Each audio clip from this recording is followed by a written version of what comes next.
Kalau dari pertanyaan saya sebelumnya, Mas Agung, ini mungkin menjadi misteri ya. Saya nggak tahu, sebenarnya Jawa Tengah itu masih menjadi kandang banteng tidak sih? Karena kalau melihat dari apa yang dilakukan oleh PDIP, percaya diri sekali. Endorsement politik ya nggak terlalu mengganggu lah, bahkan dengan satu partai mengusung Ya, Andika kalau Perkasa. misalkan disorot hasil pileg masih unggul ya, 33 kursi seperti itu. Kemudian di DPRD, kemudian di Pilpres saja yang kebobolan. Jadi kalau dibilang kandang banteng, semi lah seperti itu sekarang. Nah, bagaimana kondisinya hari ini? Saya kira ini yang perlu dibedah. Kenapa? Karena publik hari ini agak kecewa dengan PDIP. Kenapa di level kandidasi agak anti klimaks? Saya sering menyampaikan itu di banyak tempat. Anti klimaks kenapa? Karena beberapa aspirasi publik untuk kandidat di beberapa tempat, Jakarta misalkan, Jawa Barat, Jawa Tengah misalkan, seperti itu. Ini di luar aspirasi, di luar dugaan, sehingga ketika ada misalkan situasi kawal putusan MK yang hegemonik, kemudian ada level kandidasi yang anti klimaks, saya melihatnya sekarang masuk fase normalisasi lagi. Orang akan melihat akhirnya figur-figur yang diusung masing-masing partai. Apakah itu Kim Plus, apakah itu PDIP, apakah benar-benar punya magnet elektoral, magnet figur yang benar-benar mereka butuhkan untuk menyelesaikan masalah-masalah di sana. Nah, di situ yang saya kira harus diperhatikan betul oleh PDIP agar anti klimaks ini berikutnya bisa menjadi klimaks. Dalam tanda petik, ya Jawa Tengah itu ya harus tetap jadi kandang banteng, tapi konsekuensinya bekerja lebih keras, melakukan arahan-arahan elektoral yang lebih konkret, menukik, karena yang dihadapi ini nggak main-main. Kalau misalkan hanya Istana Merdeka, itu biasa, karena Pilpres sudah dihadapi. Tapi ini ada Istana Hambalang yang baru terpilih, dan besok di sana akan berkelindan Pilkada serentak 27 November. Dan itu buat saya nggak main-main, Bang Habib ya. Kalau Mas Toto dari Carta Politika, secara survei ini untuk Jawa Tengah ini masihkah menjadi kandang banteng? Iya, sebetulnya kan survei kalau dilakukan sekarang dalam konteks kepartaian tidak terlalu jauh berbeda ya dengan hasil pemilu kemarin. Dalam konteks pileg masih kandang banteng, walaupun tetap jadi catatan kritis, suaranya tetap turun. Yang kedua, dalam konteks pilpres memang kalah, dan kita ketahui kalau faktor pilpres kan bukan hanya faktor mesin politik partai, tapi juga faktor ketokohan. Nah, itu yang jadi tantangan juga ketika berbicara mengenai pilkada, agak mirip. Faktor ketokohan jauh lebih besar berpengaruh. Dan di situ ada PR besar memang buat PD Perjuangan. Pertama, betul bahwa dulu Ganjar Pranowo bisa memenangkan pertarungan. Walaupun kemudian katakanlah surveinya awal-awal kecil sekali. Tapi sekarang yang dihadapi adalah situasi head to head. Artinya PD Perjuangan tidak cukup andai kata pun solid dengan angka 30% lebih untuk bisa memenangkan pertarungan. Karena targetnya ada 50% lebih. Yang kedua memang ketika terkait dengan bagaimana variabel komplementer. Mas Hendi dipilih memang bisa membantu proses akselerasi untuk menyolidkan basis PDI Perjuangan.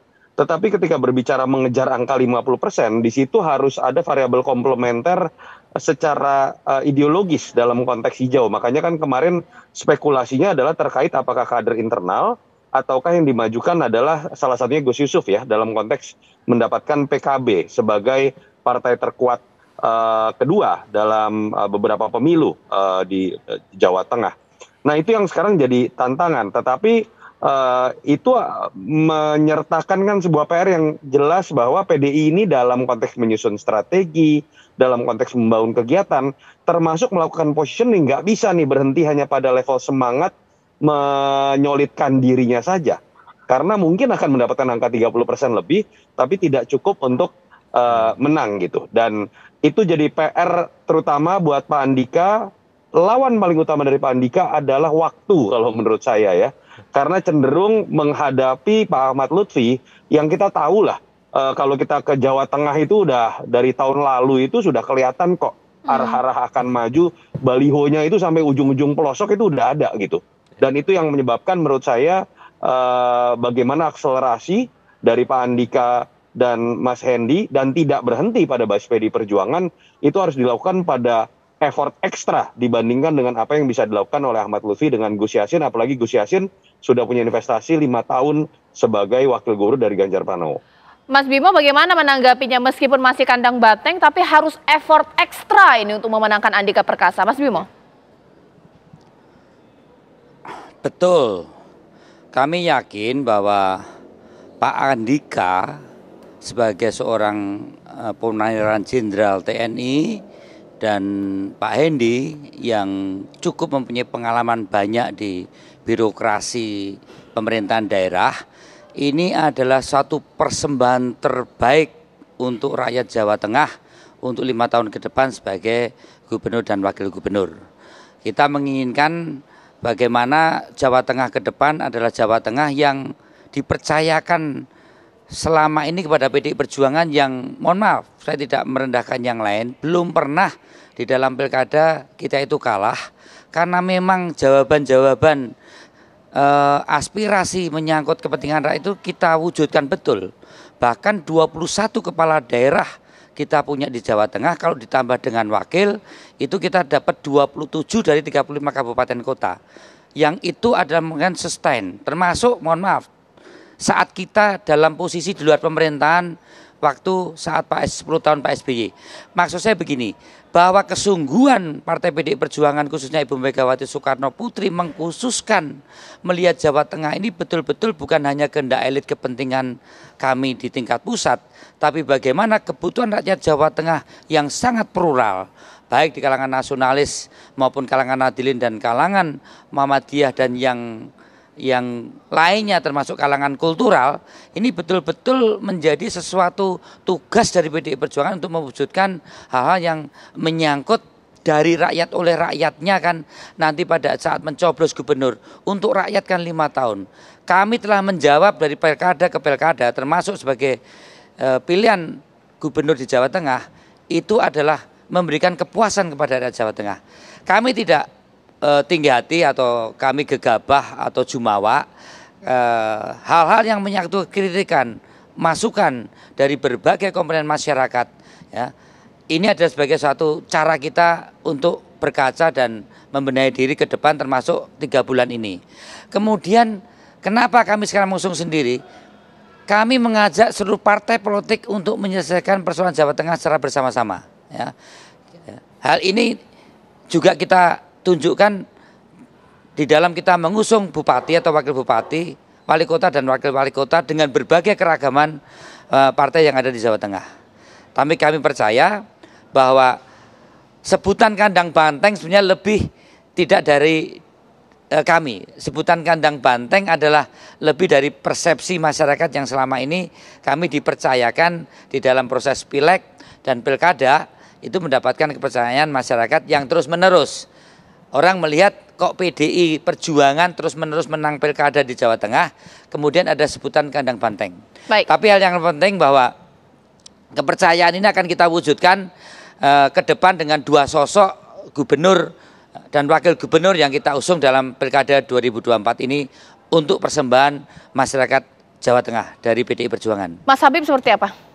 Ya, yang disampaikan Mas Arya Bima memang mendekati kebenaran, justru itu menjadikan pemicu semangat kami bahwa nggak bisa anggap remeh di Jawa Tengah, walaupun kita partainya banyak sekali, walaupun tokoh yang kita usung elektabilitasnya tinggi sekali baik di posisi calon gubernur maupun wakil gubernur, tidak bisa anggap enteng. Ya, kita bisa mengantarkan Pak Ahmad Lutfi dan Tat Yassin untuk menang kalau memang semua semua partai yang ada di situ termasuk dan terutama juga para calonnya kerja all out ya mulai saat sekarang ya, karena kan sudah jelas ya, pasangannya sudah jelas, tinggal pelaksanaan kompetisinya saja. Jadi mulai sekarang sudah all out. Itu yang perlu menjadi ya pengingat buat rekan-rekan terutama yang di grassroots ya, jangan anggap sepele ya. Belum pernah dalam sekian puluh tahun ada calon di luar PDI Perjuangan yang menang. Tapi bukan hal yang mustahil. Kalau kita ikhtiar ya, kita semangat ya, kita kompak ya, insya Allah ya bisa mengantarkan kemenangan. Kalau bagaimana kemudian Mas Agung menanggapinya? Ya, kalau saya melihat memang dalam tanda petik sementara ini per malam ini ya, saya melihat ada keunggulan di sisi Pak Ahmad Lutfi dengan Mas Tat Yassin. Kenapa? Karena ada wow factornya di sana ya, ini pas di Mas Ahmad Tat Yassin ya. Jadi ketika merekrut beliau itu saya kira bukan perjuangan yang mudah, apalagi beliau anggota DPD terpilih dengan raihan suara yang luar biasa fantastis, ya berapa, saya lupa berapa juta seperti itu, 3 jutaan mungkin something. Intinya ketika ini dikawinkan Pak Ahmad Lutfi yang memang memiliki ceruk pemilih nasionalis, kemudian Pak Tash Yassin pemilih religius santri yang memang berbasis mengakar kuat di sana, ini hijau merahnya dapet gitu. Nah, kejutan ini yang saya kira kalau memang bisa dioptimalkan oleh mesin-mesin politik partai pengusungnya, ini akan bisa menghadirkan snowball effect yang akhirnya bisa mengantarkan kepada kemenangan. Dan kandang banteng tadi semakin bisa dibantah karena per malam ini saya lihat ada ke arah sana seperti itu. Walaupun tendensi itu masih perlu diuji karena masih ada sekitar 3 bulan lagi waktunya, dan ini masih waktu yang panjang, lama, tapi saya berharap PDIP bisa dalam tanda petik memastikan ya bisa mengorkestrasi mesin-mesin politiknya di seluruh kota kabupaten untuk memastikan gubernurnya nggak kecolongan. Karena kalau tidak, ya tendensi yang saya bilang per malam ini itu bisa menjadi kenyataan. Karena pasangan Pak Andika dan Pak Hendi ini memang secara elektoral, personal, kurang ideal karena irisan masanya sama. Dan perjuangan untuk merambah ke curug pemilih yang hijau dan religius tadi, itu memang harus melibatkan multi aktor yang lain di luar nasionalis tadi ya, supaya apa? Supaya tendensi kemenangan di sisi Pak Ahmad Lutfi Tash Yassin bisa terreduksi juga. Dan masih ada peluang, masih ada kesempatan, tapi yang penting jangan terlena. Kemudian dan harus terus hati-hati seperti itu. Oke, pemirsa, kalau tadi sudah bahas kantung suara sudah, elektabilitas sudah, kendaraan partai politik juga sudah. Tapi untuk pilkada kita juga harus tahu faktor-faktor lain yang juga menjadi penentu kemenangan adalah yang pasti figur, pemirsa. Kira-kira figur nanti bisa tidak menjual kepada masyarakatnya. Sebenarnya seperti apa karakter dari masyarakat Jawa Tengah? Sesaat lagi.